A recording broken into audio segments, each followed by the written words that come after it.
कि PCB media department का बहुत थैंक यू और आप सबका थैंक यू कि आपने मुझे मौका दिया आप अपने अपने व्यूज़ और अपनी स्टेटमेंट शेयर करने के लिए। मैं एग्जैक्टली थोड़ा सा डिटेल्स में जाऊँगा कि किस तरह मुझे ये अप्रोच हुआ। एग्जैक्टली 2 जून को मॉर्निंग में मुझे सीईओ पीसीबी वसीम खान साहब ने मुझे अप्रोच किया और मुझे अप्रोच ये किया कि मैं उनके पाकिस्तान टीम के साथ as a batting consultant team को ज्वाइन कर सकूं। मैंने थोड़ा सा टाइम लिया क्योंकि मेरी एक जुलाई अगस्त सितंबर में ये नेक्स्ट 3 मंथ में मेरी बैतुल माल यूएस चैरिटी के लिए मेरी ट्रैवल थी और हमने कुछ वहाँ फंड रेजिंग इवेंट्स करने थे। तो मैंने उनसे थोड़ा सा टाइम लिया और एग्जैक्टली विदिन 24 आवर्स मैंने उनको कंफर्म किया क्योंकि ड्यू टू दुनिया में जो सिचुएशन है, ट्रैवल नहीं हो रहे और बहुत सारे इवेंट्स ड्रॉप हो रहे हैं। तो मैंने उनसे कहा कि मैं अवेलेबल हूँ और द वे पीसीबी ने वसीम खान साहब ने मुझे प्रोफेशनली तौर पे रिस्पेक्टफुली तौर पे अप्रोच किया तो मैंने उनको अपना गो थ्रू दिया कि मैंने अपनी अवेलेबिलिटी दी कि मैं यहाँ मौजूद हूँ और मैं इंशाल्लाह टीम को एज ए बैटिंग कंसल्टेंट सर्व कर सकता हूँ। और मेरी इस पीसीबी को ज्वाइन करने के लिए जो मेरे जो मैंने क्यों किया, पहला सवाल मैं अपने आप से करता हूँ। मैंने इसलिए किया कि रिसेंट पास्ट में मैंने आफ्टर रिटायरमेंट काफ़ी ट्रैवल किया और जैसे जैसे मैंने चैरिटीज़ के लिए बहुत सारा काम किया तो उसमें मैंने एक लर्न किया कि कैसे और मैं हम्बल हो सकता हूँ और कैसे मैं रिस्पेक्टेबल हो सकता हूँ और कैसे मैं लोगों के लिए लोगों को आस्क कर सकता हूँ चीज़ों के लिए। तो मैंने एग्जैक्टली यही सोच के पीसीबी को ज्वाइन करने की कोशिश कर रहा हूँ कि जो मुझे अल्लाह ताला ने फेम दिया, इस पाकिस्तान ने नाम दिया और जितना मेरे पास जो एक्सपीरियंस है और इस वक्त जिस एज में मैं हूँ तो मुझे लगता है कि मैं कोशिश कर सकता हूँ कि मैं अपने यंगस्टर्स को, अपने नेशनल टीम को और पूरे पाकिस्तान को अपना जो एक्सपीरियंस है, वो जो फेम है, जो मुझे इतना कुछ मिला, उस पे बैक की शक्ल में मैं उनको वापस दे सकूँ। तो इस वजह से मैं ऑन बोर्ड हुआ हूँ और मुझे लगता है कि मैं इंशाल्लाह कोशिश करूँगा कि मैं अपनी एक्सपीरियंस से, अपनी मोटिवेशन से और अपनी जितना भी मेरा क्रिकेट पास्ट रहा है वो मैं अपने नेशनल टीम में और अपने कोलीग्स को, अपने यंग, खासतौर पर इस यंग टीम को मैं कन्वर्ट कर सकूं। Thank you. बहुत बहुत शुक्रिया यूनुस आपकी ओपनिंग स्टेटमेंट का। हम Q&A का सेशन आगे बढ़ाएंगे और पहले 4 दोस्त जो सवाल करेंगे, पहले नंबर पे माजिद भाटी साहब, दूसरे नंबर पे खालिद एच खान साहब, तीसरे नंबर पे रशीद शकूर साहब, चौथे नंबर पे दानिया वगैरह लेने हो तो आप ले सकते हो। माजिद भाटी जी, अस्सलाम वालेकुम यूनुस। वालेकुम सलाम माजिद। अच्छा यूनुस, आज सुबह एक और सेशन था मुश्ताक अहमद का और मुश्ताक से आपसे रिलेटेड कुछ दोस्तों ने सवालात किए और कल से जब से आपका अपॉइंटमेंट हुआ सोशल मीडिया पर भी एक डिबेट सी चल रही थी कि भाई यूनुस खान तो एक अपनी मर्जी से काम करने वाले इंसान है, वो अगर नाराज हो गए तो अचानक छोड़ छाड़ के चले जाएंगे। आज कुछ दोस्तों ने मुश्ताक अहमद से भी ये सवाल किए, मुश्ताक ने भी उसको डिफेंड किया। हम जिस यूनुस खान को जानते हैं कि एक सच्चा पाकिस्तानी, खरा इंसान और स्ट्रेट फॉरवर्ड, तो ये जो एक तासुर क्रिएट किया जा रहा है आपके बारे में, तो इसको किस तरह आप काउंटर करेंगे या किस तरह इसको डिफेंड करेंगे?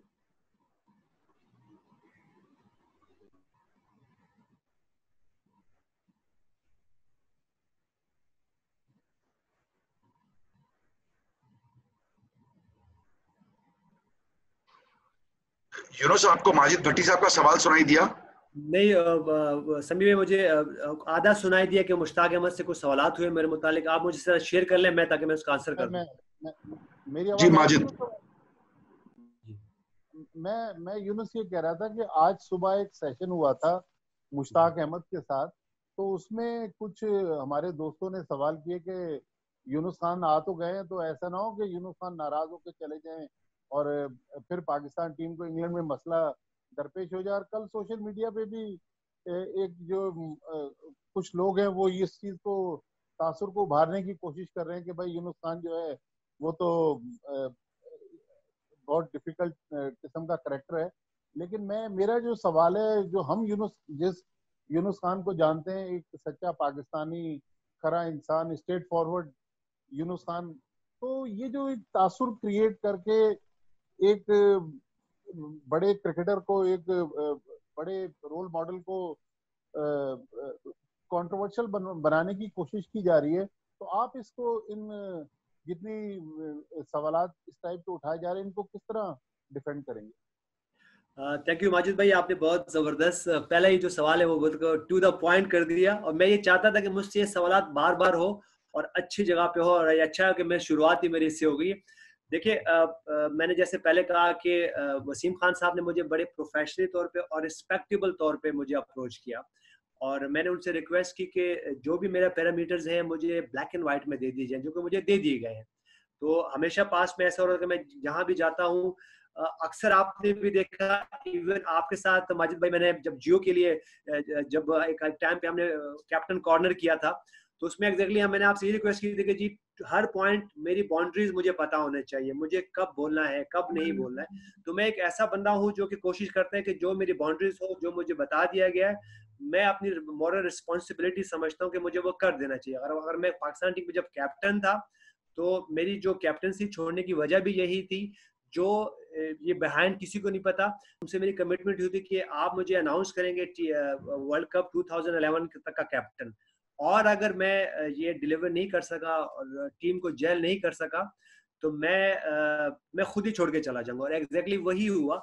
तो ये इस तरह के मेरे लाइफ के कुछ एपिसोड हैं जो कि मेरी प्रॉमिसेस थी कि जो मैंने अपने कुलीग से किया, अपने मैनेजर्स के साथ किए, अपने एम्प्लॉयमेंट जो जिनका मैं एम्प्लॉयर था, मैंने उनसे प्रॉमिसेस किए थे, तो इसलिए चले गए। लेकिन अच्छी बात है, जैसे मैंने कहा कि इंसान अपने लर्न करता है, और जैसे मेरे रिटायरमेंट के बाद जो 3 साल का अरसा था, उसमें मैंने लर्न किया कि मुझे कैसे सर्व करना है, मुझे और कैसे हम्बल बनना है, और मुझे अपनी कमिटमेंट कैसे पूरी करनी है। तो मेरे ख्याल से हम सब सीख रहे होते हैं, और वही अच्छा इंसान है जो सीखते रहें और मूव फॉरवर्ड करें। विनोद, मेरा सवाल आपसे ये, एक तो ये कि आप 2 साल बाहर रहे जैसा तो आपने बताया, और फिर आप जिंदगी को करीब से देखते रहे। अब जब आपकी वापसी हो रही है, तो जाहिर बात है कोविड-19 की वजह से जो ओवरऑल हर जगह की सिचुएशन चेंज हुई है, जाहिर बात क्रिकेट में भी काफी बड़ी बड़ी तब्दीलियां आई हैं, जैसे ये 22 सिक्योर सीरीज होगी, फिर इसमें आईसीसी ने लॉ चेंज किया है, सब्स्टिट्यूट का प्रोविजन रखा है, सलाइवा पे सवाल करने पे बैंड हो गया है। तो इस माहौल में कैसा ओवरऑल क्रिकेट को देख रहे हैं आप इसमें, और एज अ बैटिंग कोच आप क्या समझते हैं कि कितना वो आपको उसमें टाइम लगेगा इन चीजों पे एडजस्टमेंट करने में, अपने आप को भी लड़कों को भी? बिल्कुल खालिद भाई, जैसे हम देख रहे हैं कि पूरी दुनिया हम देख रहे हैं कि चेंज हो रही है, हो चली है। तो हर चीज इसी तरह स्पोर्ट्स भी अगर हम देखें तो सिर्फ क्रिकेट नहीं, सारे स्पोर्ट्स स्ट्रगल कर रहे हैं और वो एसओपीज बन रहे हैं। तो ये मुश्किल होगा प्लेयर्स के लिए कि सडनली एक आदत से आप आदी हुए हमें उसको एक हैबिट को चेंज करना बहुत मुश्किल हो जाएगा। लेकिन जैसे मैं आपसे कह रहा हूँ, एज अ सपोर्टिंग स्टाफ हमारा बहुत बड़ा रोल है यहाँ पे। सपोर्टिंग स्टाफ का बहुत बड़ा रोल है कि वो ठीक है, प्लेयर तो बाजुकात जब आप ग्राउंड में उतर जाते हैं तो क्योंकि बहुत सारी चीजें जहन में चल रही होती हैं, तो उनके पास इतना सोचने की टाइम नहीं होता। तो मेरे ख्याल से एज अ सपोर्टिंग स्टाफ हमारा बहुत बड़ा रोल है, और खासतौर पे इस टाइम पे, क्योंकि मेरे लिए ये एक चैलेंज इसलिए भी है कि अगर आप देखेंगे तो जब हम यहाँ से जाएंगे तो हमारे पास अभी इतना टाइम नहीं है, और जैसे हम सबके सामने कि इंग्लैंड की सीरीज हमेशा पाकिस्तान टीम के लिए क्या बल्कि हर टीम के लिए मुश्किल होती है, और जिस तरह की इंग्लैंड की टीम है इस वक्त वो हम सबके साथ है। लेकिन मैं ये बिल्कुल ये नहीं कह रहा हूँ कि मैं ये कह दूं कि मेरे पास टाइम कम है, नहीं, मेरे पास इनफ टाइम है। लेकिन सिचुएशन आपके सामने है कि आपने इंटरप्ट भी करना है, तो दूर रहना है और वो एसओपीज को फॉलो करना है। मेरी अब कोशिश यही होगी, जैसे मैंने अच्छा आपने सवाल कर दिया, मैं उसमें ये ऐड करूंगा कि मेरी ये कोशिश होगी कि मैं ये बिल्कुल नहीं कह रहा हूँ कि मेरे पास बिल्कुल टाइम नहीं है तो मैं कुछ नहीं कर सकता, और मैं ये भी नहीं कह रहा हूँ कि मेरे पास कोई जादू की छड़ी नहीं है कि मैं इनको चेंज कर सकता हूँ। बिल्कुल मैं कर सकता हूँ, और अगर आपकी विलिंग हो तो आप एक एक दो दिन के उसमें टाइम पे भी कर सकते हैं। इंशाल्लाह मेरी कोशिश ये होगी कि मेरा अपना एक्सपीरियंस जो मेरा पास करा है और जो मेरा इंटरनेशनल क्रिकेट करा है, वो मैं कोशिश करूँ कि कम टाइम पे इनको कन्वर्ट कर सकूँ। हाँ, थोड़ा सा मुश्किल टास्क इसलिए कि सारी दुनिया आपके सामने है, एसओपीज हैं, आप मिल नहीं सकते हैं, आप बैठ नहीं सकते हैं। उससे पहले अगर हम देखें तो कैंप का कोई ऐसा हमारे पास टाइम नहीं है। हम अगर ट्रैवल भी करनी है तो ट्रैवल में भी दूर दूर रहना है। तो ये वो एसओपीज है जो कि हमने फॉलो करना है। लेकिन मेरे ख्याल से अगर आपकी विल हो तो आप बहुत कुछ कर सकते हैं। हमने पास्ट में भी देखा और हमने अपनी लाइफ देखी है हम सब ने, कि जब हम चाहते हैं तो वही काम जो हफ्तों, महीनों और सालों में नहीं होते, वो सेकंडों और मिनटों में हो जाते। तो मेरी बड़ी कोशिश होगी कि मैं इंशाल्लाह अपनी एक्सपीरियंस इनको इन प्लेयर्स में, सिर्फ बैट्समैन को नहीं बल्कि जनरली जो मेरी लाइफ है, जो मैंने अप एंड डाउन देखे हैं, और खासतौर पर लास्ट 3 साल में, जैसे मैंने पहले मेंशन किया कि मैंने लर्न किया है कि मैं कैसे अपना और हम्बल हो सकता हूँ, मैं कैसा और मांगने वाला हो सकता हूँ, मैं कैसा और देने वाला हो सकता हूँ। तो ये जब आप जाते हो छोटे लेवल पे और वहां जाके सीखते हो, तो मैं इंशाल्लाह कोशिश करूंगा कि मैं अच्छा डिलीवर करूँ और आप लोगों को जो है इंग्लैंड सीरीज पे अच्छी अच्छी न्यूज दूं इंशाल्लाह। यूनुस, जिस तरह माजिद भट्टी ने सवाल किया, जिस आप मिसबा के साथ जो है वो खेले, उनकी कप्तानी में, वो आपकी कप्तानी में खेले, और मतलब रन्स और सेंचुरी पार्टनरशिप के लिहाज से टेस्ट क्रिकेट में पाकिस्तान की सबसे कामयाब जोड़ी आपकी रही। अब मिसबा के साथ जो है वो कोचिंग का एक आपका जो एक सिलसिला शुरू होगा, उसको किस तरह देख रहे हैं? और स्पेशली मतलब कुछ इस तरह की भी कंट्रोवर्सीज लास्ट हमने देखी कि जैसे मोहम्मद यूसुफ ने रिसेंटली एक इंटरव्यू में कहा कि मतलब यूनुस की कप्तानी पे जो रिवॉल्ट हुआ उसके मास्टरमाइंड मिसबाउल हक थे। तो अब इस मास्टरमाइंड के साथ आप जो अपना नया एक टेन्योर कह लें या जो काम शुरू करेंगे, इसको किस तरह देखते हैं? Thank you. रशीद भाई, बिल्कुल देखिए, ये क्या ही अच्छा है कि मिसबा भाई ने और यूनुस खान ने एक साथ ही क्रिकेट छोड़ी और बड़ी अच्छी विनिंग नोट पे छोड़ी। ये बड़ी खुशी हो रही है मुझे कि जब हम वेस्ट इंडीज से आ रहे थे, पाकिस्तान नेशनल टीम कभी भी वेस्ट इंडीज में कोई सीरीज नहीं विन किया और हम उसमें हिस्सा थे, और जिस तरह मिसबा भाई उसने कैप्टनसी कर रहे थे और जो है ना, आप बिहाइंड द डोर मैं भी कैप्टनसी कर रहा था और लगा हुआ था बॉलर्स के साथ, तो ये बड़ा अच्छा नोट था। और क्या ही अच्छा हो कि जो हमने वहां फिनिश किया वहीं से हम शुरू करें।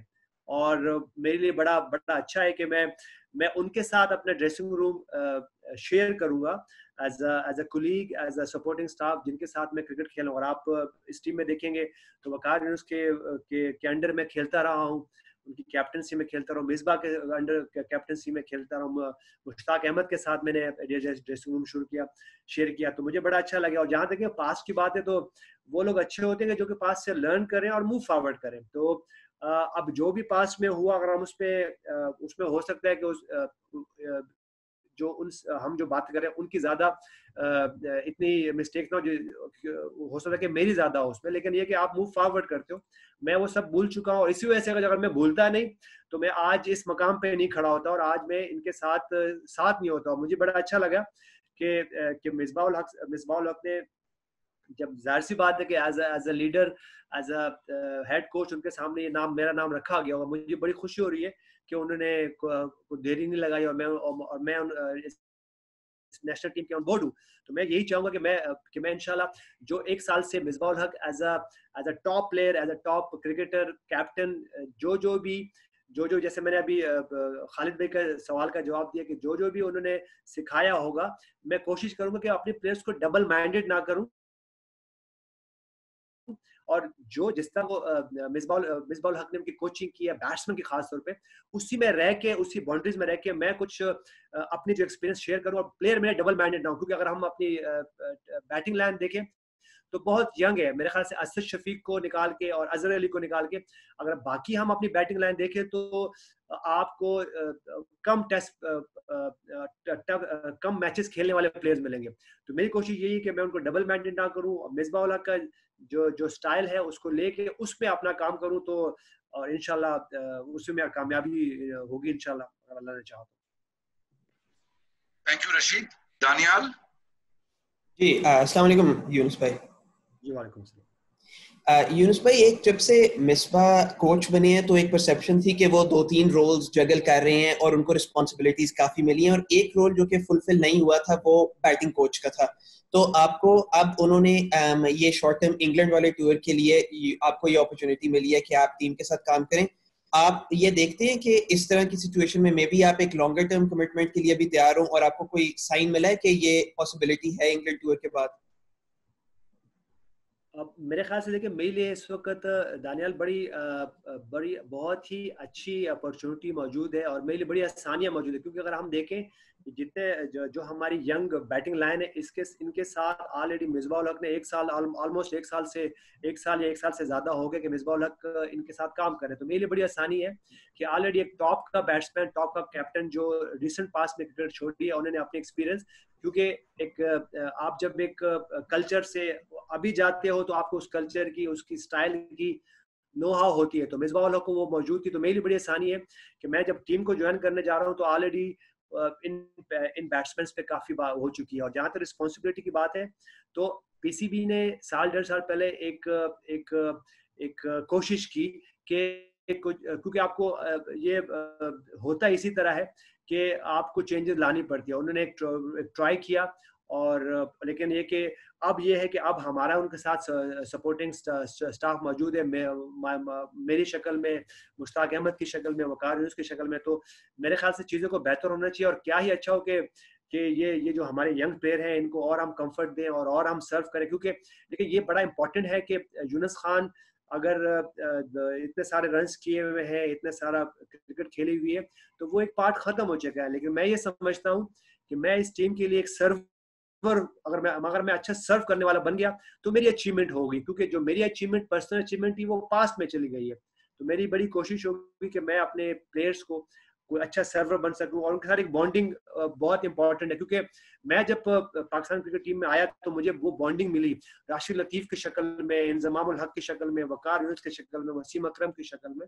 और मैं यही चाहता हूँ कि जो उन्होंने जिस तरह मुझे वो वार्म वेलकम किया था सईद अनवर की शक्ल में, तो मैं ये चाहता हूं कि वही मैं इन प्लेयर्स को सर्व कर सकूं, और हमारे मुझ में और एक यंग प्लेयर में जो बिल्कुल नया पिक हुआ हो अगले इंग्लैंड सीरीज में, उसमें इतनी दूरी ना हो, और उसके सामने मैं बिल्कुल ऐसे ही रहूं, उसके सामने मैं रोल मॉडल बनूं, उसका मैं एक फ्रेंड बन सकूं और उसका मैं एक गाइड बन सकूं। तो ये मेरी कोशिश रहेगी इंशाल्लाह। Thank you Daniyal. आगे बढ़ते हुए रिजवान एहसान अली, और उसके बाद जुबैर नजीर, शोएब जट और असगर अजीम।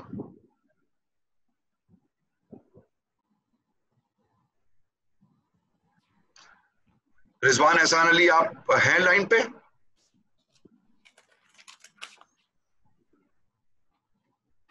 आगे बढ़ जाते हैं, शायद रिजवान है नहीं, आगे बढ़ जाते हैं। असगर, आप पहले सवाल ले लीजिए प्लीज। असगर अजीम, दोबारा सिलसिले को वहीं से जोड़ते हैं। शोएब, आप सवाल करना, उसके बाद जुबैर नजीर, और फिर हमारे पास असगर अजीम वापस ज्वाइन हो गए। सो शोएब। अस्सलाम वालेकुम यूनुस, शोएब जट बात कर रहा हूँ। बहुत सारे लोगों के ज़हन में ये सवाल है, मैं उसको जुबान पे ले आता हूँ कि यूनुस जो है वो बहुत बड़े खिलाड़ी हैं, पाकिस्तान की टीम मैनेजमेंट में बतौर बैटिंग कोच जो है वो इंडक्ट हुए हैं। लेकिन अगर हम मिसबाह उल हक के बतौर हेड कोच स्टैट्स देखें तो ऑस्ट्रेलिया टूर मुकम्मल तौर पे फ्लॉप रहा। श्रीलंका के खिलाफ होम सीरीज जो है T20 की, उसमें पाकिस्तान को शिकस्त हुई। तो ये कहा जा रहा है कि आप अभी तो बैटिंग कोच की हैसियत से आए हैं, लेकिन फ्यूचर में आप पाकिस्तान टीम के हेड कोच भी जो है उसकी जिम्मेदारियां भी संभालेंगे। तो क्या यूनुस खान इस जिम्मेदारी के लिए तैयार है कि बैटिंग कोच के बाद अगर पाकिस्तान टीम के हेड कोच की जिम्मेदारी उन्हें निभानी पड़े तो जो है वो स्मार्टली उसको जो है वो कर सकें? देखिए शोएब, मेरे ख्याल से मेरे लिए थोड़ा सा अर्ली होगा ये सब कुछ। इसकी वजह ये है कि अगर मैं फ्रेंचाइज क्रिकेट की बात कर लूँ, इवन डिपार्टमेंट क्रिकेट की बात कर लूँ, रिसेंटली जब यूबीएल की टीम बंद हुई तो ऑलमोस्ट वहाँ पे जो जितने भी उनकी मैनेजमेंट थी हम खुद ही देख रहे थे। तो मेरे लिए बड़ा जल्दी होगा, क्योंकि इंटरनेशनल क्रिकेट का, एक फ्रेंचाइज क्रिकेट का और एक फर्स्ट क्लास की मैनेजमेंट करना वो बहुत डिफरेंट है। तो मेरे लिए अभी ये अच्छा है कि मेरे पास एक इंग्लैंड सीरीज का एक असाइनमेंट मौजूद है, और मैं इस पे फोकस कर रहा हूँ कि क्या ये अच्छा हो कि मैं जाऊँ, हम मेरे बैट्समैन जो हैं और वो बहुत सारे रन्स करें, और हम इंग्लैंड की जिस तरह हमने लास्ट सीरीज जब 2016-17 में खेली थी, जब माई सेल्फ और मिसबाह उल हक हम सब थे, तो उस वक्त बड़ी अच्छी हमारी एक सीरीज हम बड़े अच्छे नोट पे फिनिश की थी। तो मेरी बड़ी ख्वाहिश होगी कि वो वहीं से हम दोबारा स्टार्ट करें। और ये भी थोड़ा बहुत अर्ली होगा कि मुझे अभी क्या, क्योंकि मेरे लिए अभी बहुत अर्ली है और मेरे लिए बहुत एक न्यू जॉब है, क्योंकि एक नेशनल टीम की कोचिंग और करना और एक छोटे लेवल की करने में बहुत बहुत बड़ा फर्क है। तो मेरे लिए ये अभी बहुत ज़्यादा अर्ली होगा। Thank you.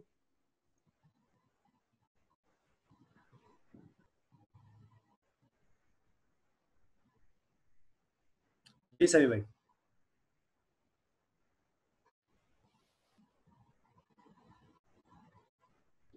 जुबैर अगर आप लाइन पर हैं तो प्लीज सवाल पूछिए। ओके, असगर अजीम प्लीज आप सवाल पूछें। अस्सलाम वालेकुम यूनुस भाई। जी वालेकुम अस्सलाम। यूनुस भाई, आपने कहा कि हमारी टीम बहुत यंग है। इस टीम में 3 प्लेयर हैं, जिसमें असद शफीक है, अजहर अली है और एक हमारे पास नया बैट्समैन है आबिद अली। असद शफीक से जो उम्मीदें थी आपके और मिसबा के रिटायरमेंट के बाद, हमने देखा शायद वो अंडर प्रेशर हो गए, उनकी वो कारकर्दगी नहीं रही। अजहर अली भी इतने अच्छे परफॉर्म नहीं कर पा रहे, और फिर आबिद अली। इन तीनों को कैसे फोकस करेंगे, क्योंकि इन तीनों को आपकी जरूरत थी और आपने ज्वाइन किया, आपका माइंडसेट चेंज हुआ। ये भी पाकिस्तान टीम के लिए और पाकिस्तान के लिए अच्छा है कि एक अजीम यूनुस खान ने पाकिस्तान टीम को ज्वाइन किया। तो ये 3 प्लेयर हैं मेरी नज़र में जो सॉर्ट ऑफ बेस्ट बैटिंग के प्लेयर हैं। ये बाबर आजम को हटा के, क्योंकि बाबर आजम तो ऑलरेडी अल्हम्दुलिल्लाह इन्फॉर्म है। तो इन 3 प्लेयर पे कैसे काम करेंगे, इनकी कमजोरियां, इनकी बेहतरी कैसे होगी? देखिए अजहर भाई, मेरे ख्याल से जहाँ तक हम अजहर अली की बात, कैप्टन अजहर अली की बात कर लें और उसके बाद असद शफीक की बात कर लें, तो दो के उन्होंने परफॉर्मेंसेस की हुई हैं और एक कंफर्ट जोन था उनका मेरे ख्याल से। जब मिसबाह उल हक और यूनुस खान गए तो वो हमारे हम लाइक पिलर थे उनके लिए, हम रोल मॉडल्स थे। तो उनके इर्द गिर्द उनकी परफॉर्मेंसेस हमने देखी कि बहुत अच्छी थी और बाद में हमसे भी अच्छी परफॉर्मेंसेस की। तो मेरी कोशिश ये कि इनके देखिए इनकी स्किल्स में तो कोई हमें आर नहीं नजर आ रही, क्योंकि ऑलमोस्ट अगर आप देख लें तो असद शफीक का 2008-2009 का डेब्यू है और अजहर अली का भी उसी टाइम का डेब्यू है और मेरे सामने ही इन दोनों का डेब्यू हुआ है। तो इनको अगर हम देखें तो 11 से 12 साल हो गए। तो मेरे ख्याल से मेरी बड़ी कोशिश होगी कि मैं इनकी मेंटल स्ट्रेंथ पे काम करूँ, क्योंकि मेंटालिटी इनके पास, इनके अगर आप परफॉर्मेंसेस देखें, अजहर अली ने बहुत ज़बरदस्त सीरीज खेली जब लास्ट टाइम हम ऑस्ट्रेलिया गए थे। उससे पहले अगर हम असद शफीक की बात करें तो जो लास्ट सीरीज असद शफीक वहाँ खेले थे इंग्लैंड में 2016-17 में, तो बहुत अच्छी परफॉर्मेंस की थी। मेरे ख्याल से वो होता क्या है कि जब आपके रोल मॉडल, आपके पिलर आपसे हट जाते हैं, ये इसी तरह के, अगर खुदा न खासा हम सुबह उठें और हमारे माँ बाप नहीं रहे तो जो यंग बच्चे होते हैं वो बिल्कुल ही उनको टाइम लगता है। तो मेरे ख्याल से मैं फौरन वापस आ गया अगले 2-3 साल बाद। मिसबाह उल हक जो है पिछले 1 साल से आए हुए हैं। मेरे ख्याल से मैं कोशिश करूंगा कि इनकी मेंटालिटी पे काम कर सकूं। और जहां तक बाबर आजम की बात है, तो मेरे ख्याल से देखिए बाबर आजम पे भी बहुत सारा काम इसलिए है क्योंकि उसको बहुत ज़्यादा वर्ल्ड क्लास प्लेयर बनना है। उसकी परफॉर्मेंस हम सबके सामने है। उस बाबर आजम ने हम सबको दिखा दिया कि कैसे कंटिन्यूसली आप परफॉर्मेंस कर सकते हैं। लेकिन आपको हमेशा आपकी लर्निंग होनी चाहिए, आपको आगे जाना चाहिए। और मुझे बड़ी खुशी होगी कि बाबर आजम जो है वो पाकिस्तान के सबसे बड़े प्लेयर बन जाए और बहुत सारे अचीवमेंट करें और वो लेजेंडरी प्लेयर बने। तो मेरी कोशिश ये होगी ये 3 से 4 जो हमारे प्लेयर हैं उनको भी, और साथ में बाबर आजम के साथ भी मैं काम करूं। और मुझे बड़ी ख्वाहिश होगी कि बाबर आजम जो है वो यूनुस खान से भी आगे जाए। जी अभी क्वेश्चन कर सकता हूं मैं? हाँ बिल्कुल, आ गए तो बिल्कुल सवाल पूछें। जी जी, म्यूट दबा हुआ था, माजरत चाहता हूँ। यूनुस खान आपसे सवाल है, प्लीज ये बता दीजिए कि आपने टाइम की बात की, तो आप बैट्समैनों की टेक्निक और स्टाइल को छेड़े बगैर उनकी एफिशिएंसी को कैसे इंप्रूव करेंगे? और दूसरी एक अहम चीज जो कि अक्सर आप देखते हैं कि कहा ही जाता है कि हमारे खिलाड़ी दबाव का शिकार हो जाते हैं। तो इंग्लैंड की जो ड्राई विकेट्स हैं उसके ऊपर सब जानते हैं कि इंग्लैंड के बॉलर्स हावी रहते हैं। तो उस सूरत हाल में अब जबकि कोरोना का मामला भी है, तो आप कैसे समझते हैं कि इस सूरत हाल को, चैलेंज को कबूल करेंगे आप? बिल्कुल, जैसे मैंने जुबैर भी पहले कहा कि दो के ये सिर्फ 2 मन या 2.5 मन का ये सीरीज है। लेकिन हमेशा, जैसे मैंने पहले कहा कि इंग्लैंड की सीरीज हमेशा, जब भी पाकिस्तान टीम नहीं हर टीम जाती है तो उनके लिए इतनी आसान नहीं होती। दो कि हम जुलाई में जा रहे हैं और जुलाई अगस्त में बड़ा अच्छा एक टाइम होता है जो कि बैट्समैन के लिए खास तौर पे काफ़ी बेहतर रहता है। अगर आप अर्ली चले जाओ तो थोड़ा प्रॉब्लम होता है। तो मेरी कोशिश वही है कि जैसे मैंने पहले कहा कि मैं ये बिल्कुल नहीं कह रहा हूँ कि मेरे पास टाइम नहीं है, मैं बिल्कुल ऐसी कोई बात नहीं कर रहा हूँ। मैं इंशाल्लाह कोशिश करूँगा कि क्योंकि मैं खुद इंटरनेशनल क्रिकेट में इतनी खेल चुका हूँ, मैं बहुत सारे कोचेस के साथ काम कर चुका हूँ और मैं चाहूँगा जिस तरह बॉब वुलमर हमें ट्रीट करते थे कि हमारी स्टाइल में हमें सिखाते थे, वो जो अपना गुर होता था वो हमारे ही स्टाइल में हमें ही पे उस पर इम्प्रूवमेंट करते थे। मेरी भी ये कोशिश होगी जिस तरह उन्होंने, जब हम 2004, 5 और 6 की बात कर लें तो जिस तरह कि उनके पास मोहम्मद यूसुफ मौजूद थे, इंजमाम उल हक मौजूद थे, यूनुस खान मौजूद थे, और सेम टाइम पे शाहिद अफरीदी जैसे प्लेयर से वो परफॉर्मेंस कराते थे, अब्दुल रज़ाक से परफॉर्मेंसेस कराते थे, उसके बाद कामरान अकमल से परफॉर्मेंसेस कराते थे। तो मैंने वो स्टाइल देखा और मैंने वहाँ से लर्न किया लेट बॉब वुलमर से, द ग्रेट बॉब वुलमर से, कि कैसे आप उनको बगैर छेड़े उनकी टेक्निक आप उनसे काम निकाल सकते। जैसे मैंने कहा कि मेंटली काम बहुत ज़्यादा इंपॉर्टेंट है हाई लेवल पे। तो मेरी कोशिश यही होगी कि मैं कर लूँ, और कंडीशन हम सबके सामने है। ये कंडीशन में सिर्फ ग्राउंड की बात नहीं कर, ओवरऑल अगर हम दुनिया की कंडीशन की बात कर लें तो ट्रैवल में बहुत सारे प्रॉब्लम्स हैं, उसके बाद प्रिकॉशंस हैं। तो मेरे ख्याल से ये इंपॉर्टेंट चीज़ है कि हम इसको फॉलो करेंगे तो इंशाल्लाह हो जाएगा। Thank you Yunus. आगे बढ़ते हुए वहीद खान, उसके बाद शाहिद हाशमी, उसके बाद सवेरा पाशा और फिर नादिरा मुश्ताक। जी प्लीज। यूनुस मेरी आवाज आ रही है आपको? जी मेरी आवाज आ रही है भाई। जी सबसे पहले तो यूनुस बहुत बहुत आपको मुबारकबाद कि आप फाइनली जो है ये part of the Pakistan cricket board and Pakistan team. Yunus मेरा सवाल दो हिस्सों में। एक तो सवाल ये था कि आपने जैसे शुरू में कहा कि आप चाहते हैं कि हर चीज ब्लैक एंड व्हाइट में हो और आपकी बाउंड्रीज बड़ी क्लियर हो। तो उस हवाले से मैं सवाल ये करना चाह रहा था कि अभी जो आपकी मीटिंग हुई है वसीम खान से और जो आपने नेगोशिएट किया, तो उसमें जो आपका कॉन्ट्रैक्ट है, is it only for the England tour या आपको कहा गया है कि भाई आगे भी आप कंटिन्यू कर सकते हैं? और दूसरा हिस्सा मेरे सवाल का ये है कि यूनुस आप बहुत ज्यादा मतलब आपकी जो रेपुटेशन थी वो टेस्ट क्रिकेट में बहुत ज्यादा थी, लेकिन आजकल क्योंकि T20 और वनडे क्रिकेट बहुत ज्यादा हो रही है, तो हाउ डू यू मतलब आप किस तरह से इस चीज को कोप करेंगे कि बैट्समैनों को वाइड बॉल क्रिकेट में किस तरह से हेल्प करेंगे? Thank you. जी थैंक यू वहीद भाई। पहला सवाल आपने किया कि मेरा टेनोर कितना है, तो मेरा टेनोर जो है वो इंग्लैंड सीरीज तक ही है और उससे आगे हमारी कोई ऐसी बात नहीं हुई है। और जहाँ तक बात है कि टेस्ट क्रिकेट वनडे की और T20 की, तो मैं लकी रहा कि मैंने T20 भी खेली, वनडे इंटरनेशनल भी खेले पाकिस्तान के लिए, और वो और अर्ली मतलब है कि इसी दौरान खेली। अगर आप देखें तो 2010 के लगभग सारी क्रिकेट मैंने खेली। तो मुझे ये अच्छा हुआ कि मैंने उन टॉप क्रिकेटर्स के साथ खेला, उनसे लर्न किया। तो मेरी कोशिश वही होगी कि जो मैंने लर्न किया, सिर्फ एक चीज़ मैंने देखी, जो बैट्समैन हमारी बाजू का था, क्योंकि बहुत टाइम कम होता है तो हमारे पास सोचने का मौका नहीं होता। मैंने लर्न किया कि जो अक्सर जो बैट्समैन काम करते हैं कि वो जैसी प्रैक्टिस वो टेस्ट क्रिकेट में करते हैं वैसी ही प्रैक्टिस वो वनडेज में करते हैं और वैसी ही प्रैक्टिस वो T20 में करते हैं। तो हमने देखा कि अगर हम T20 का मजाज देख लें, उसके बाद वनडे का मजाज देख लें और फिर टेस्ट क्रिकेट का मजाज देख लें, तो वो टोटली डिफरेंट होता है। और हमने देखा कि विराट कोहली जैसे बैट्समैन ने बहुत परफॉर्मेंस की तीनों फॉर्मेट में। हमने देखा बाबर आजम ने बहुत अच्छी परफॉर्मेंस कर रहे हैं तीनों फॉर्मेट में। तो मेरे ख्याल से वही बात, जैसे मैंने पहले कहा कि एक मेंटालिटी होती है और आपकी वो ड्रिल्स होती है, आपकी वो स्किल्स होती है कि आपने उसको कैसे इन्हांस करना है। तो मेरी कोशिश में, जैसे मैंने पहले कहा कि बॉल वही होता है, उसका कलर चेंज हो जाता है। अगर हम वनडे की बात कर लें, टेस्ट की बात कर लें, और अगर हम T20 की बात करें तो उसका मूड चेंज हो जाता है। तो मेरे ख्याल वो मूड जो अगर हम चेंज कर सके और मैं इनके मजाज को चेंज कर सका, इनकी स्किल्स को चेंज कर, इनके ड्रिल्स को चेंज कर सका, तो और हमने भी यही देखा कि अगर मैं अपनी लाइफ देख लूँ तो मुझे भी, जब मैंने क्रिकेट शुरू की तो मुझे ये कहते थे कि he not a good T20 player. और फिर सडनली क्या हुआ कि मेरी कैप्टनसी में हमने इंग्लैंड जैसे मुल्क में हमने वर्ल्ड T20 जीता। और अगर हम कराची की बात कर लें तो हम कराची में T20 70s और 80s में बहुत रेगुलर खेलते थे। तो मेरे ख्याल से ये वही चीज़ है कि आपको अपने आप को एक मोड में डालना होता है। और मेरी कोशिश यही होगी कि इन प्लेयर्स को, अगर वो टेस्ट क्रिकेट खेल रहे हैं तो टेस्ट क्रिकेट की क्या बाउंड्रीज है और वनडे की क्या बाउंड्रीज है और क्या स्ट्राइक रेट है। इसी तरह अगर हम T20 में चले जाए तो वहाँ पे स्ट्राइक रेट और आपकी बॉडी की लैंग्वेज चेंज हो जाती है। तो मेरे ख्याल से मेरी यही कोशिश होगी कि मैं हर प्लेयर्स को अकॉर्डिंगली उसकी टेक्निक के मुताबिक और प्लेइंग रूल्स के मुताबिक और मूड के हिसाब से मैं उनको फीड कर सकूँ इंशाल्लाह। अस्सलाम वालेकुम यूनुस भाई, सबसे पहले तो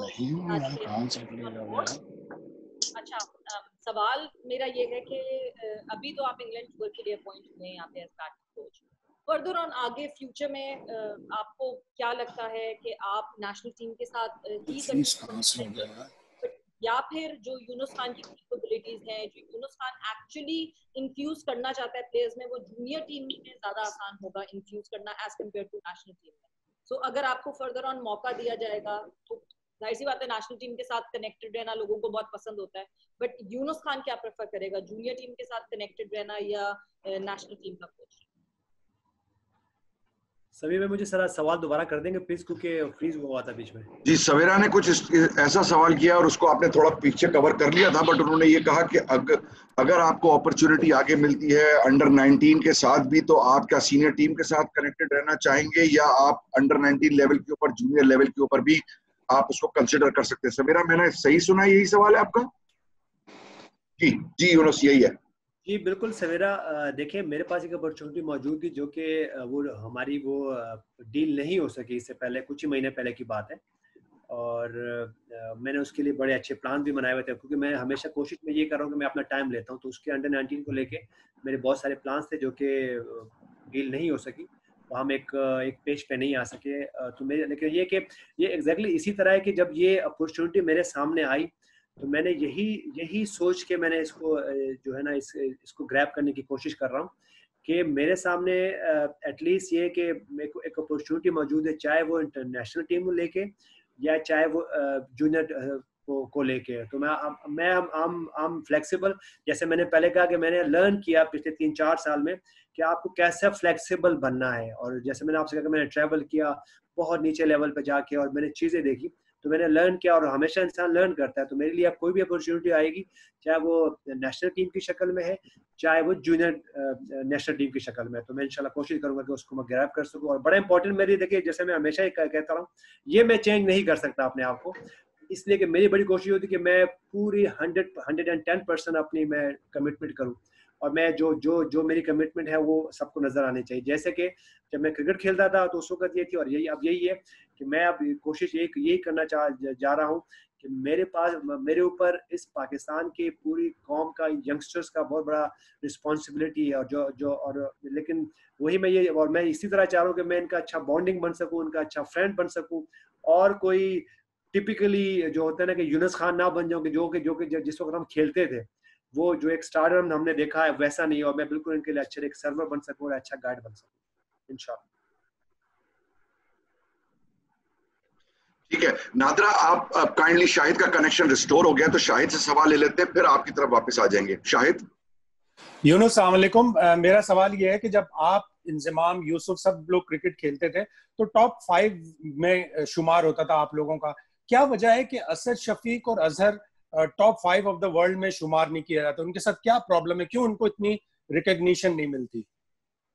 देखिए मेरे ख्याल से अगर हम देखें जिस वक्त मिसबाह उल हक ने और यूनुस खान ने क्रिकेट से रिटायर हुए, तो उस वक्त आप कह सकते हैं कि बिग शूज टू फुलफिल थे। तो आपको बाज़-औक़ात, जैसे मैंने पहले कहा, ये एक मेंटालिटी होती है कि आपको उसके लिए तैयार होना पड़ता है। जब मैं ये बिल्कुल ऐसे ही था जब मैं 2003 में सईद अनवर टीम के साथ नहीं रहे, आमिर सुहेल नहीं रहे, उसके बाद एजाज अहमद नहीं रहे, तो मेरे भी, और उसके बाद थोड़ा सा और आगे जाए तो 2005, 6, 7 में उसके बाद इंजमाम भी नहीं रहे। तो मैं ये समझता था कि मैं थोड़ा अपने आप को प्रिपेयर करता था पहले कि अगर ये प्लेयर नहीं होंगे तो फिर रिस्पॉन्सिबिलिटी हमारे ऊपर आएगी। तो मैं 2 साल 3 साल पहले, मैं 2002-3 से ही सोचने लग गया था कि अगर मुझे आगे क्रिकेट खेलनी है और बहुत टॉप का प्लेयर बनना है तो मुझे अपने आप को अभी से ही मैच्योर करना पड़ेगा। तो मेरे ख्याल से एक मेंटालिटी होती है, एक जहन होता है जो कि आप बाजू का सोचते हो, बैक ऑफ द माइंड। तो मेरी बैक ऑफ माइंड यही था कि मैं जब ये टॉप क्रिकेटर्स नहीं रहेंगे तो हम कैसे सर्वाइव करेंगे और मैं कैसे सर्वाइव करूंगा, जो कि मुझे उसका हेल्प हुआ। तो मेरे ख्याल से मेरी कोशिश अब यही है कि मैं इस वक्त जाके अजहर अली से, असद शफीक से, इवन शान मसूद भी काफी अरसे से क्रिकेट खेल लें। तो ऐसे प्लेयर्स को, आबिद अली की हम बात कर रहे हैं, आबिद अली बहुत जबरदस्त प्लेयर हैं जो कि प्रॉपर डोमेस्टिक से आए हैं और पिछले 7, 8, 9, 10 साल जो है ना उन्होंने फर्स्ट क्लास खेली। तो लेकिन ये है कि ये असद शफीक हो गए, उसके बाद अजहर अली हो गए, उसके बाद अगर हम देखें तो शान मसूद हो गए। मेरी कोशिश होगी इनकी स्किल्स पे तो काम करने, क्योंकि स्किल्स पे तो हम रोजाना काम कर रहे हैं, लेकिन मेरे लिए बड़ा इंपॉर्टेंट है कि इनकी मेंटालिटी पे भी काम करें कि भाई इनको जैसे मैं बार बार कहता हूँ कि ये आपके ऊपर होता है कि आपको अपने आप से क्या रिक्वायरमेंट है, अपने आप को कहाँ देखना चाहते हैं। तो ये बड़ा इंपॉर्टेंट है। अगर हम अपने आप को वहाँ टॉप पे देखना चाहते हैं तो वो हो जाता है और उसके लिए फिर आप उसके पीछे दौड़ पड़ते हो। तो मैं कोशिश ये हूँ कि मैं इनको ये गोल दूं कि ये अपने आप से क्या चाहते हैं और हम अपने आप से क्या चाहते हैं और हम अपने आप को कहाँ देखना चाहते हैं। तो मैं इसको ऐसे एक्सप्लेन करता हूँ कि हम अपने आप को कहाँ देखना चाहते हैं। और हम आपको अपने आप को टॉप में देखना चाहते हैं तो फिर हमारी सारी चीजें टॉप की होनी चाहिए, अपनी प्रिपरेशन भी टॉप की होनी चाहिए, हमारी थिंकिंग भी टॉप की होनी चाहिए, हमारी फिटनेस भी टॉप की होनी चाहिए, हमारा इवन एक ही कदम टॉप का होना चाहिए, तभी जाके हम जावेद मियांदाद जैसे ग्रेट प्लेयर बन सकते हैं। नादरा मुश्ताक। अस्सलाम वालेकुम यूनुस, पहले तो आपको बहुत बहुत मुबारक हो इस कोचिंग की। मेरा सवाल ये है कि जैसे आप कह रहे हैं कि बाबर आजम को आप लेजेंडरी देखना चाहते हैं और बाबर आजम जो है वर्ल्ड क्लास बने, अभी भी लोग उनको कंपेयर करते हैं वर्ल्ड क्लास में, विराट कोहली से उनको कंपेयर किया जाता है। आपको ऐसी कौन सी कमी नजर आती है बाबर आजम में कि उनको मजीद फ्लरिश करने की जरूरत है, उनको ग्रूम करने की जरूरत है? दूसरा सवाल ये कि आप खुद बहुत अच्छी स्पिनिंग अटैक को बहुत अच्छा फेस करते थे और फास्ट बॉलिंग में थोड़ा सा आपको स्ट्रगल करना पड़ता था, तो आपकी स्ट्रेटेजी क्या होगी इस कोचिंग के हवाले से कि आप जो बच्चों को इस दफा करेंगे ग्रूम? थैंक यू नादरा, आपने बड़ा अच्छा क्वेश्चन किया अबाउट बाबर आजम। देखें, बाबर आजम को हम कंपेयर करते हैं विराट कोहली से। देखिए, विराट कोहली को हर हम देखें, अगर हम इन दोनों की परफॉर्मेंसेस देख लें तो ये उन टॉप 4-5 प्लेयर्स में आते हैं आज के टाइम पे जो कि बिल्कुल टॉप पे हैं। और जिस तरह बाबर आजम ने सारे फॉर्मेट में परफॉर्मेंसेस करने हैं, उनकी T20 की परफॉर्मेंस देख लें, उनकी वनडे की परफॉर्मेंस देख लें, उनके बाद उनकी रिसेंट पास की टेस्ट क्रिकेट की परफॉर्मेंस देख लें, तो वो सबके साथ एग्जाम्पलरी है। मैं सिर्फ जो मैं हमेशा बात करना चाहिए, कंपैरिजन बहुत टू अर्ली है। जैसे मैंने पहले भी कहा कि आज के जो विराट कोहली हैं और बाबर आजम आज से 5 साल के बाद, आज के विराट कोहली और बाबर आजम 5 साल के बाद अगर फिर हम कंपैरिजन करें तो फिर कोई कंपैरिजन सूटेबल बन सकती है। क्योंकि देखिए, बाज़ औक़ात ये होता है कि जब हम बहुत ज़्यादा एक्सपेक्टेशन अपने प्लेयरों से, अपने एक प्लेयर से बना लेते हैं तो वो बहुत ज़्यादा डिमांडिंग हम हो जाते हैं। तो मेरी यही ख्वाहिश है कि हम बाबर आजम को उसका स्पेस दें, उसको अपना टाइम दें, और उसके बाद हम आज से लेके, क्योंकि he is too young as well, 24-25 साल में, और अल्लाह ने उससे इतनी परफॉर्मेंसेस करा दी, तो हम उसको थोड़ा स्पेस देना पड़ेगा। और हमें चाहिए कि हम उसको जावेद मियांदाद से भी आगे देखें, हम उसको सचिन तेंदुलकर से भी आगे देखें, लेकिन फॉर द टाइम बीइंग उसको टाइम दें। तो ये वो है जो कि मेरे ख्याल से अगर हम इसको ऐसा कर सकें तो क्या ही अच्छा है, अगर इस तरह हो जाए इंशाल्लाह। आगे बढ़ते हुए जी एक सवाल हो गया नादरा, ठीक है, अब हमारे पास टाइम बहुत कम है, यूनुस को भी जाना है आगे। ओके, आगे बढ़ते हुए चौधरी अशरफ साहब, फैजान लखानी, महमूद रियाज और अली अकबर। जी अस्सलाम वालेकुम यूनुस। जी वालेकुम अस्सलाम। यूनुस, सबसे पहले तो आपको मुबारक हो कि अल्लाह ताला ने पाकिस्तान टीम की आपको एक दफा फिर नुमाइंदगी करने का मौका मिला, और क्रिकेट हलकों में तो ये आ रहा है कि खुशाइंद करार दिया जा रहा है कि एक लेजेंडरी जो बल्लेबाज है उसको जिम्मेदारी दी गई, और पाकिस्तान क्रिकेट बोर्ड के इस फैसले को भी सराहा जा रहा है। जबकि जो नेशनल क्रिकेट अकेडमी में जो हाई परफॉर्मेंस पे लगाया गया उसको तनकीद का निशाना भी बनाया जा रहा है। मैं यहाँ पे एक सवाल करूंगा कि इंग्लैंड सीरीज में अगर बैटिंग फिर भी नाकाम हो जाती है तो इसकी जिम्मेदारी किस पे आयद होगी? मिसबाह उल हक पे आयद होगी या आप उसकी जिम्मेदारी लेंगे? सभी मिर्जा दोबारा प्लीज। उनका सवाल ये था कि अगर इन सब चीजों के बावजूद, सारे स्टेप्स के बावजूद, अगर बदकिस्मती से पाकिस्तान की बैटिंग इंग्लैंड में नाकाम हो जाती है तो उसकी जिम्मेदारी किस पर होगी? ये तो मेरे ख्याल से ये तो वक्त बताएगा कि जो है ना, अल्लाह ना करे कि हमें ये देखना पड़े, क्योंकि बहुत इंपॉर्टेंट हमारे लिए सीरीज है, बल्कि हमारे लिए नहीं, आईसीसी के लिए नहीं, बल्कि इंग्लैंड के लिए, सारी दुनिया के लिए बहुत इंपॉर्टेंट सीरीज है। क्योंकि हम ये देख रहे हैं कि लॉकडाउन के बाद मेरे ख्याल से ये इंग्लैंड और वेस्ट इंडीज खेल रही है, ये पहली सीरीज ये खेलने जा रहे हैं, उसके बाद फिर हम लोग खेलने जा रहे हैं। तो ये बड़े इंपॉर्टेंट है कि ऐसा कुछ, अल्लाह हम दुआ ये करेंगे ऐसा कुछ भी ना हो, और खुदा ना खासा ऐसा कुछ हो गया तो भेजी आप मुझे यहीं पाएंगे, मैं आपको कहीं छोड़ के नहीं जाऊंगा इंशाल्लाह। फैजान लखानी, महमूद रियाज और अली अकबर। अस्सलाम वालेकुम, मैं यूनुस भाई, फैजान लखानी। जी फैजान, सवाल ये है कि अगर हम अपना कोचिंग स्टाफ देखें, कोचिंग पूरा देखें, Misbah head coach, Younis Khan batting coach, Mushtaq है spin bowling coach, and then Waqar Younis, हर कोई एक बड़ा नाम और एक अपना एक ये कहे कि एक बड़ी फिगर रिप्रेजेंट करता है अपने आप में।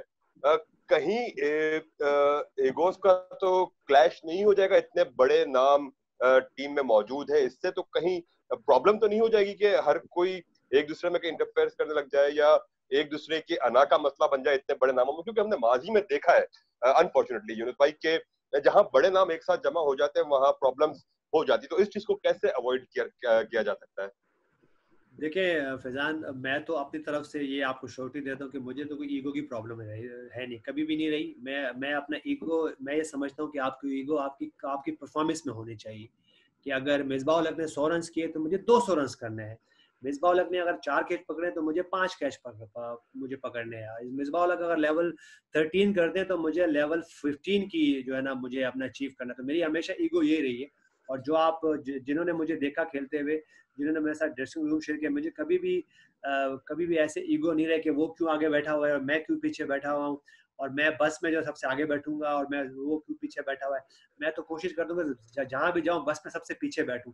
इवन मेरे मुतालिक तो ये भी कहा जाता है कि जब ये ड्रेसिंग रूम में तो सबसे कोने में बैठते हैं खामोशी से, ताकि मेरी वजह से कोई अगला मेरा कलीग जो है वो डिस्टर्ब ना हो।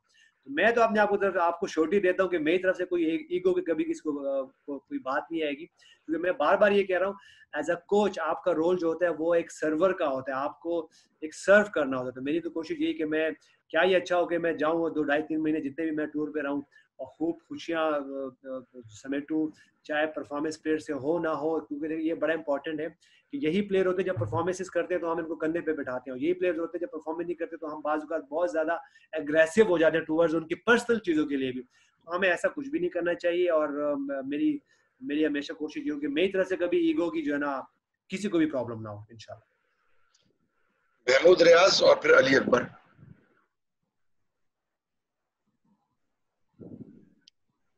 महमूद रियाज, ओके, आगे बढ़ते हुए अली अकबर।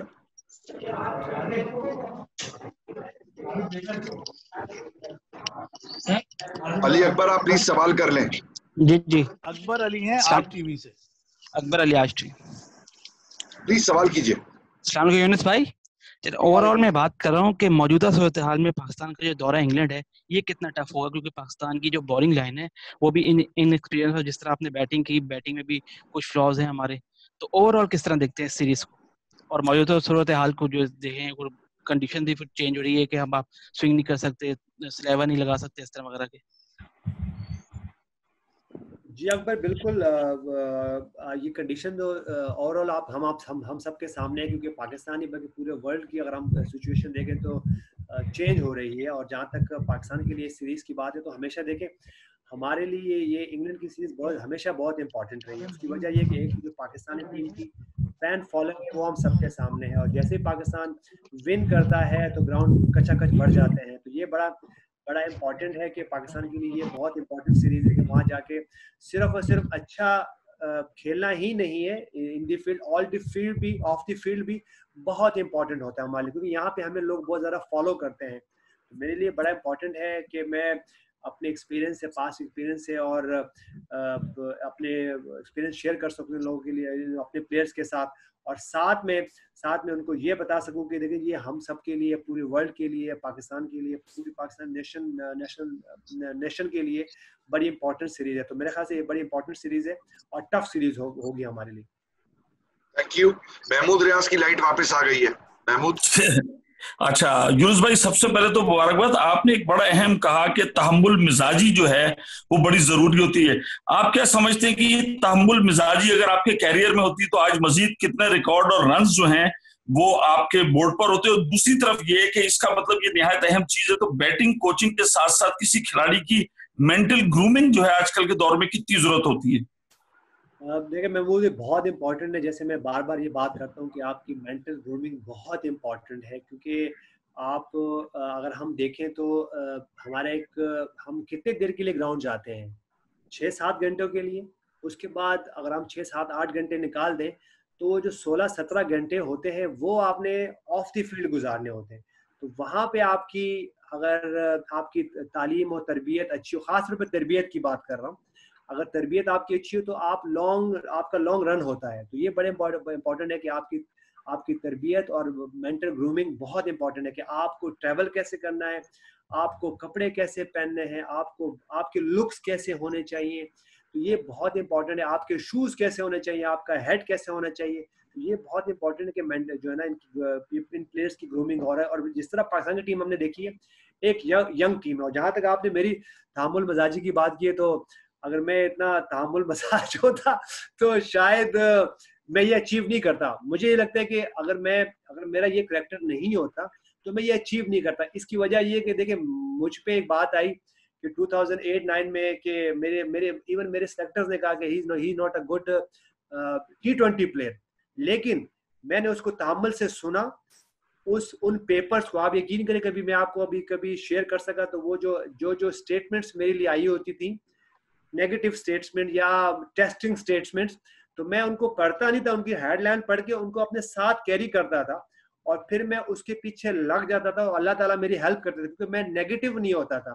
मैं तहम्मुल मजाजी से उसके पीछे पड़ जाता था कि ये महमूद भाई ने मेरे एक बात की है, इसमें आया मुझ में ये बात है, अगर वो है तो मैं उसको ओवरकम करूं। और फिर मैंने अपनी परफॉर्मेंसेस से, अपने एटीट्यूड से, अपने तरीकाकार से उसको ओवरकम किया। तो मेरे ख्याल से ये बहुत इंपॉर्टेंट है कि तहम्मुल मजाज हो, लेकिन आपके एग्रेशन भी आपके अंदर होना चाहिए, क्योंकि मैं समझता था कि मेरे अंदर ज्यादा एग्रेशन था, तो इसलिए मैं कुछ ज्यादा अचीव कर गया। और जबकि मेरे पास अगर मेरी क्वालिटीज देखे तो मेरी महदूद स्किल्स थे, लेकिन क्योंकि मैं ज्यादा एग्रेसिव था और मेरी ग्रूमिंग बड़ी अच्छी हुई थी, मेरे वालिदैन ने की हुई थी, तो इसलिए मैं जो मैं चाहता था वो मैंने अचीव किया।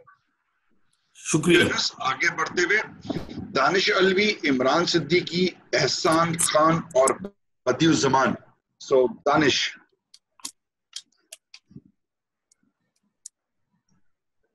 आप म्यूट पर हैं। बिल्कुल बिल्कुल, ओके। अस्सलाम वालेकुम यूनिस भाई, सबसे पहले तो बहुत बहुत मुबारक हो आपको, आप पाकिस्तान टीम से दोबारा वापस आए हुए। मेरे छोटे छोटे से दो सवाल हैं। एक तो ये कि आप इंग्लैंड टूर को आप कैसा देख रहे हैं? एक सवाल कर लें Danish, we are running out of time, please one question. Okay. England tour को आप कैसा देख रहे हैं, खास तौर पर सरफराज अहमद इस टूर के लिए आपको कितने अहम हो सकते हैं, क्योंकि इस सीरीज के लिए हमें एक एक्सपीरियंस कीपर और बैट्समैन की जरूरत है जी। बहुत अच्छी बात है, क्योंकि देखें जब भी ऐसी टफ सीरीज आती है, इंग्लैंड की सीरीज आती है, इवन न्यूजीलैंड की सीरीज आती है, ऑस्ट्रेलिया की सीरीज आती है, तो आपके पास वो कहते हैं ना कि आपके सीनियर और मंजे हुए प्लेयर बहुत इंपॉर्टेंट होने चाहिए। और सरफराज अहमद का ये यहाँ पे होना बहुत अच्छी बात है, क्योंकि सरफराज अहमद ने भी लर्न किया अपनी फिटनेस को लेके, अपनी स्किल्स को लेके, इवन अपनी मेंटल स्ट्रेंथ को लेके, जो कि उन्होंने लर्न किया। तो ये बड़ी खुशाइन बात है पाकिस्तान टीम के लिए कि हमारे पास जो बैकअप है इस वक्त, अगर हम ये कह रहे हैं कि रिजवान हमारे मेन विकेट कीपर हैं, तो जो हमारे बैकअप विकेट कीपर हैं वो अभी रिसेंटली कैप्टन थे। तो ये कि बेंच पे आपके पास कितनी स्ट्रेंथ है, ये तो पाकिस्तान टीम के लिए बड़ा अच्छा है कि सरफराज अहमद जैसे प्लेयर हमारे पास मौजूद है, जो कि हमने देखा कि उनकी परफॉर्मेंस है इंग्लैंड में, तो ये पाकिस्तान टीम के लिए बड़ा अच्छा साइन है। और जैसे मैंने कहा, ओवरऑल ये पाकिस्तान के लिए नहीं, इंग्लैंड के लिए नहीं, बल्कि पूरे आईसीसी और पूरे वर्ल्ड के लिए बहुत इंपॉर्टेंट सीरीज है, क्योंकि एक दो टॉप की नेशन खेलने जा रही है और इसको सब फैन फॉलोअर्स जो है ना फॉलो करेंगे। तो हमारे लिए as a nation, as a team बहुत इंपॉर्टेंट है कि मैंने जैसे पहले कहा कि ग्राउंड में तो आपको परफॉर्मेंस से आपको शो करना है, लेकिन ऑन दी फील्ड भी आपको बहुत ज्यादा जो है ना परफॉर्मेंस दिखाने की जरूरत है। ठीक है, इमरान, एहसान और बदी। इमरान अगर आप हैं लाइन पे तो आप म्यूट पर हैं। ओके, शायद इमरान नहीं है। एहसान। यूनुस भाई, मेरा सवाल है कि जब आप और मिसबा छोड़ कर गए तो टीम उस वक्त टेस्ट रैंकिंग में सर फहरिस्त टॉप पर थी, अब जो है रैंकिंग में 7वें नंबर पर आ गई है और उसमें बैटिंग का भी काफ़ी सारा जो अगर हम कहें कि उसमें मसले मसाइल सामने हैं, तो as a batting coach consultant जो आपको जिम्मेदारी मिली है, क्योंकि अभी सिर्फ एक समझते हैं कि इस सीरीज में भी आप किस तरीके से अगर हम टीम को खासकर बैट्समैन को जो है वो इस तरीके से लेके आएंगे कि वो अच्छा एक परफॉर्म करे और दोबारा से रैंकिंग जो है वो ऊपर आ सकेगी।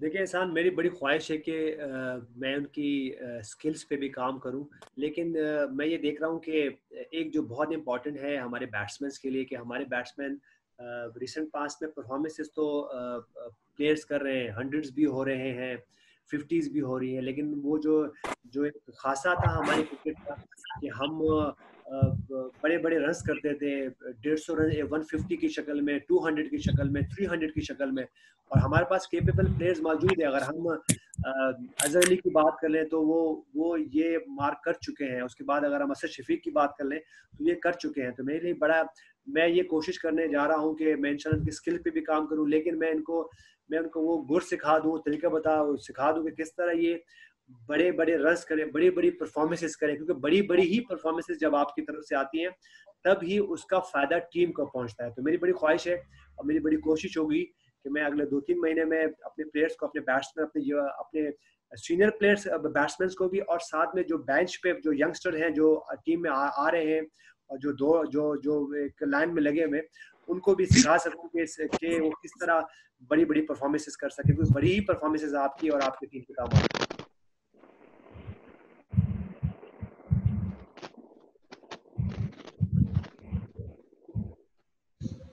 महमूद रियाद का माइक बंद करवाएं।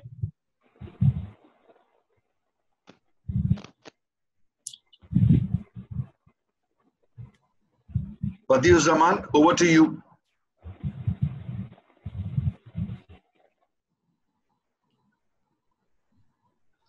बदियुज़्ज़मान, आपका फोन म्यूट पर है, प्लीज सवाल पूछिए।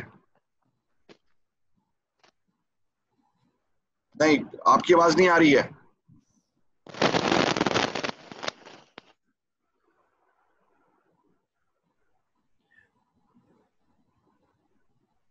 ओके बदी, अपना आप माइक को सेट कर लें, हम आगे बढ़ते हैं, फिर वापस आपके पास आते हैं।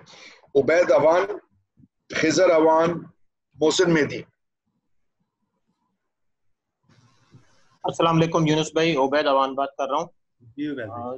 सबसे पहले तो आपको मुबारक हो। दूसरा मैं ये कहूँगा कि कितना चैलेंजिंग होगा कि एक तो ये कि हमारे खिलाड़ी प्रैक्टिस में नहीं है, कि कोविड-19 की वजह से ना तो वो बैटिंग प्रैक्टिस कर पा रहे हैं, ना बॉलिंग प्रैक्टिस कर पा रहे हैं। तो कितना बड़ा चैलेंजिंग होगा कि वहाँ जाकर खेलना और परफॉर्मेंस देना। और दूसरा ये कि यूनुस खान और मिसबाह के बाद हमें दूसरा यूनुस और दूसरा मिसबाह नज़र नहीं आ रहा। तो इसके लिए आप क्या हिकमत अमली अपनाएंगे और क्या काम करेंगे? थैंक यू उबैद भाई आपकी विशेष का। बिल्कुल देखें, चैलेंजेस तो हमारे सामने हैं, क्योंकि इस वक्त तो लाइफ और डेथ की चैलेंजेस हमारे सामने है कि किस तरह ट्रैवल करना है, किससे मिलना है, क्या खाना है, हर चीज़ में आपको प्रिकॉशंस लेने हैं, हर चीज़ में आपको केयरफुल होना पड़ेगा। तो मेरे ख्याल से बड़ी इंपॉर्टेंट सीरीज है। और चैलेंजेस इसलिए भी है कि इवन मेरे लिए भी बहुत बड़ा चैलेंज है कि हम कहीं इकट्ठा नहीं हो पा रहे कि हम किस तरह बात करें, और सडनली आपके पास इंग्लैंड की सीरीज आ जाती है। लेकिन ये अच्छी बात है कि मुझे छोड़े हुए ज़्यादा अरसा नहीं हुआ, तो हमारी लाइफ में, हमारे कैरियर में वैसा होता रहा कि आप इंजर्ड हुए, वापस आए और जाते ही परफॉर्मेंस करनी है, क्योंकि एक्सपेक्टेशन नेशन की, टीम की बहुत ज़्यादा है। तो मेरे ख्याल से जैसे मैंने पहले कहा कि ये मेंटली तौर पे अगर हम प्रिपेयर कर सकें प्लेयर्स को और अपने आप को, तो मेरे ख्याल से इतना इस चैलेंज को ओवरकम कर सकते हैं। और जहाँ तक बात प्लेयर की बात है, जैसे मैंने पहले भी कहा कि ये उस प्लेयर की, उस पर्सन की अपनी गोल्स है, अपनी रिक्वायरमेंट है अपने आप से कि वो कहाँ देखना चाहते हैं। जैसे मेरी बड़ी ख्वाहिश थी कि जब मैं क्रिकेट खेल रहा था कि मैं 100 टेस्ट मैच खेलूँ, उसके बाद मैं सबसे ज़्यादा रन्स करूँ, मैं सबसे ज़्यादा सेंचुरियाँ बनाऊँ। दो कि मेरी जो भी टेक्निक थी वो मैं मुख्तलिफ तरीके से मैं सीखता रहा, मुख्तलिफ कोचेस के साथ मैं सीखता रहा, लेकिन ये मेरी ख्वाहिश थी कि मैं कहाँ अपने आप को देखूँ। तो मेरे ख्याल से ये इसी तरह है कि अगर ये प्लेयर अपने आप को देखें कि भाई अगर आज बाबर आजम है, बाबर आजम अपने आप से ये अहद कर ले कि मुझे यूनुस खान से भी आगे जाना है और मुझे 10 से नहीं 20,000 रन करने हैं, तो ये अचीव कर सकते हैं। क्योंकि इसी तरह है कि हमने देखा कि सचिन तेंदुलकर जब खेल रहे थे तो हमें लगता था कि सचिन तेंदुलकर के रिकॉर्ड को कोई ब्रेक नहीं कर सकेगा, लेकिन आज जो है विराट कोहली उसकी तरफ चल पड़े हैं, उस रिकॉर्ड की तरफ। और हमारे अपने बाबर आजम इंशाल्लाह 4-5-6 साल में हम देखेंगे कि वो सचिन के करीब होंगे इंशाल्लाह।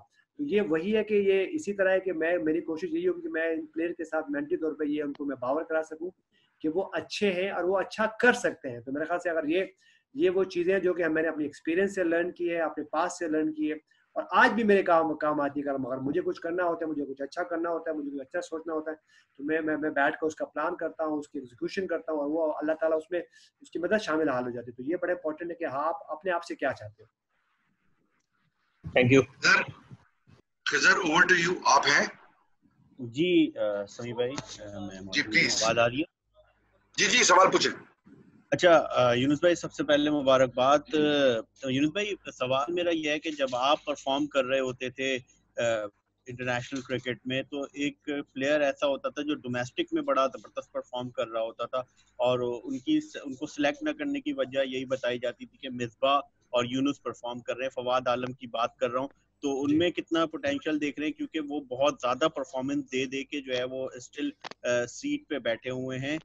तो उनके हवाले से आपका क्या प्लान है? और साथ साथ जब आप इंग्लैंड सीरीज में जा रहे हैं, तो यूनुस भाई, हर पाकिस्तानी जो है एक आईसीसी इवेंट पर नजर जमा के बैठा हुआ होता है। जब हम बड़े इवेंट में जाते हैं तो शायद बॉडी लैंग्वेज हमारी कोलैप्स कर जाती है, और बहुत करीब पहुंच के हम रन रेट के चाहे हम लेवल पर देखें या सीनियर लेवल पर देखें, हम रन रेट के जो है ना वो पैरामीटर्स में अटक जाते हैं, तो और हम इवेंट से ही आउट हो जाते हैं। तो ये 2 सवाल हैं, अगर आप इस पर अपनी राय दें। Thank you. तो बिल्कुल, देखिए जहाँ तक फवाद आलम की बात हम करते हैं, तो मैं फवाद आलम को भी मैं पिछले 3 साल से मैं उसको काफ़ी मोटिवेट करता हूँ। जब भी उनके मुझे कॉल आती है, जब भी मेरी उनसे बात होती है, तो मैं उनसे ये कहता हूँ कि हम एज अ प्लेयर आपका काम है परफॉर्म करना, एज अ प्लेयर आपका काम है अपने आप को फिट रखना। और हमारे सामने मैं हमेशा फवाद आलम को मिसबाह उल हक की मिसाल देता हूँ कि मिसबाह उल हक को जब कैप्टनसी मिली तो उनकी उम्र अराउंड 37-38 ईयर्स थी, और जब वो रिटायर होकर गए तो ही वाज अराउंड 43-44। तो उनको कैप्टनसी 37-36 एज में मिली, और उसके बाद उनकी परफॉर्मेंस आप देख लें, जो उनका लास्ट उनका जो पीरियड था वो सबसे फैंटास्टिक था। तो मैं हमेशा फवाद आलम से ये बात करता हूँ कि आपका काम है कि आपकी फिटनेस और आपकी परफॉर्मेंस, चाहे वो डोमेस्टिक में है, चाहे वो फ्रेंचाइज क्रिकेट में है, चाहे वो क्लब क्रिकेट में है, तो ये मेरी उनके साथ सजेशन है। और इंशाल्लाह अब तो मैं ऑन बोर्ड हो ही गया हूँ कि मैं उनको उतने ही फीड कर सकूं जितना मैं एक प्लेइंग 11 के प्लेयर्स को। लेकिन अब मुझे उम्मीद है कि इंशाल्लाह फवाद आलम अपनी जो डेस्टिनी है वो फिलफिल करेंगे, और इंशाल्लाह उनका वो भी अपने जो उनके गोल्स हैं वो पूरे होंगे। और जहां तक हम रन रेट की बात करें, तो ये बड़ा इंपॉर्टेंट है, जो मैंने हमेशा अपने क्रिकेट में देखा कि आपको कैलकुलेशन करनी है। जो मैंने जैसे मैं पहले भी एक लेक्चर में बात कर चुका हूँ कि आपको कैलकुलेशन वाइल बैटिंग बहुत इंपॉर्टेंट है। आपको बहुत आसानियां होगी कि आपके पास रन रेट आपके बोर्ड पे आ रहा होता है, इवन आपके पास कोचेज होते हैं, आपको सपोर्ट मिल रही होती है हर शक्ल में। लेकिन ये उस बैट्समैन की बड़ी बहुत ही ज़्यादा रिस्पॉन्सिबिलिटी है कि वो भी रन रेट को लेके वो चले, और खासतौर पे एक टीम का भी रन रेट होता है। बात अगर हम समझते हैं कि हम ये एज ए टीम अभी कोई बात नहीं, अगर ये मैच हार गए तो आगे जाके पकड़ लेंगे, तो ये ऐसा नहीं होता। हमने बहुत सारे इवेंट्स में देखा, बल्कि इवन हमारे कैरियर में भी यही हुआ कि हमने भी ये समझा हम तो बहुत ज़्यादा चैंपियन प्लेयर्स हैं, चैंपियन टीम है, तो हम बाद के मैचेस पकड़ लेंगे। तो और बाद के मैचेस पे बारिश हो गई, रन रेट आ गया और बाहर हो गए। तो मेरे ख्याल से ये बड़ा इंपॉर्टेंट है कि हर सेशन को बहुत इंपॉर्टेंस लेके खेला जाए, और हर मैच को बहुत इंपॉर्टेंट करके खेला जाए, और वही पॉइंट्स लेते जो है ना आप आगे जाओ। और रिसेंट पास में भी वर्ल्ड कप हमारे सामने आने वाला है, तो ये बड़ा इंपॉर्टेंट है। ऐसा ना हो जैसे लास्ट वर्ल्ड कप में हमारे साथ हुआ कि हम आखिर में रन रेट पे बाहर ही हो गए, जबकि वो टीमें हमसे आगे चली गई जो हमसे हारी हुई थी। तो ये बड़ा इंपॉर्टेंट है कि आप हर मैच को, हर सेशन को, हर मोमेंट को ग्रैब करें और आगे मूव फॉरवर्ड करें।